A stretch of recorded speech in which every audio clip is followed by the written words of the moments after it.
بسم اللہ الرحمن الرحیم۔ طبقاتی تقسیم اور اس کے معاشرے پر اور ماحول پر اثرات کیا مرتب ہوتے ہیں، اور یہ کہ طبقاتی تقسیم یہ انسان کی خود ساختہ ہے۔ آسمان سے جتنی بھی شریعتیں اتری ہیں اور جتنے بھی آسمانی کتابیں ہیں ان کے اندر جو تعلیمات ہیں، اور انبیاء علیہم الصلاۃ والسلام کی جو تعلیمات ہیں وہ مساوات پر مبنی ہیں۔ اور اگر اس کے تاریخی پس منظر کو دیکھتے ہیں تو ہمیں قرآن مجید رہنمائی کرتا ہے کہ یہ نفسیاتی برتری ہمیشہ سے رہی ہے۔ اللہ تعالیٰ نے قرآن مجید کے اندر حضرت آدم علیہ الصلاۃ والسلام کے 2 بیٹوں کا تذکرہ فرمایا ہے۔ ان میں سے ایک حابیل ہے اور ایک قابیل ہے۔ اللہ تعالیٰ نے ان کو قربانی کا حکم دیا تو دونوں نے قربانی پیش کی۔ ان میں سے ایک کی قربانی قبول کر لی گئی جبکہ دوسرے کی قربانی قبول نہیں کی گئی۔ اب جس کی قربانی قبول نہیں کی گئی یعنی قابیل، اس کے دل کے اندر یہ سوچ پیدا ہوئی، احساس پیدا ہوا کہ میں اس سے کم تر کیسے ہو گیا ہوں، اور یہ کہ اس کے اندر یہ احساس پیدا ہوا کہ اگر میں ایسے ہی رہا تو معاشرے کے اندر مجھے ذلت اور رسوائی کا سامنا کرنا پڑے گا۔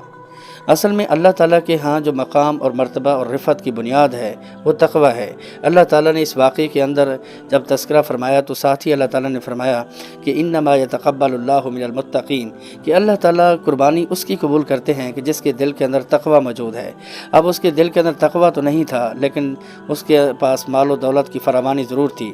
اب وہ یہ سمجھتا تھا کہ مال و دولت کی فراوانی دراصل یہ اعزاز ہے اور اسی بل بوتے پر میں دوسرے سے بلند ہوں۔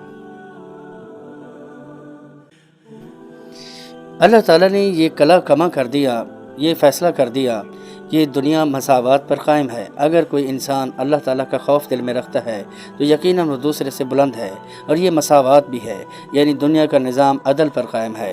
عدل یہ ہے کہ اللہ تعالیٰ نے پیدا کیا ہے اور اللہ تعالیٰ کا ہی ڈر دل کے اندر رکھا جائے۔ اب اگر کوئی اور وجہ سے یعنی بادشاہت کی وجہ سے یا طاقت کی وجہ سے اپنے آپ کو بلند سمجھتا ہے اور طبقاتی تقسیم پیدا کرتا ہے تو یہ ظلم ہوگا۔ اور یہاں یہ تذکرہ بہت ضروری ہے کہ اللہ تعالیٰ نے آپ علیہ الصلاۃ والسلام سے پہلے کچھ انبیاء علیہم الصلاۃ والسلام پر کتابیں نازل فرمائیں،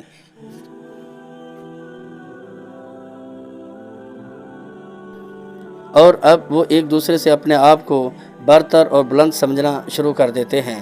یعنی اہل کتاب میں یہودیوں کا دعویٰ ہے کہ وہ عیسائیوں سے بھی برتر ہیں، اور یہ کہ امت محمد صلی اللہ علیہ وآلہ وسلم پر بھی ان کو برتری حاصل ہے۔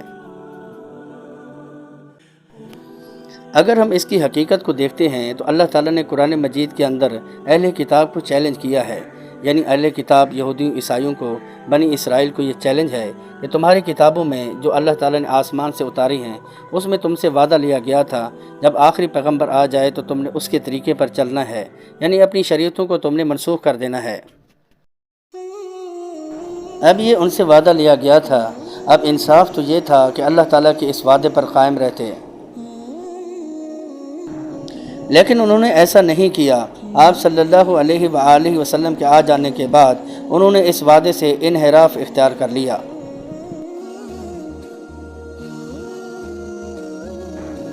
اس وعدے سے انحراف کی بنیادی وجہ ان کی نفسیاتی برتری کا احساس ہے۔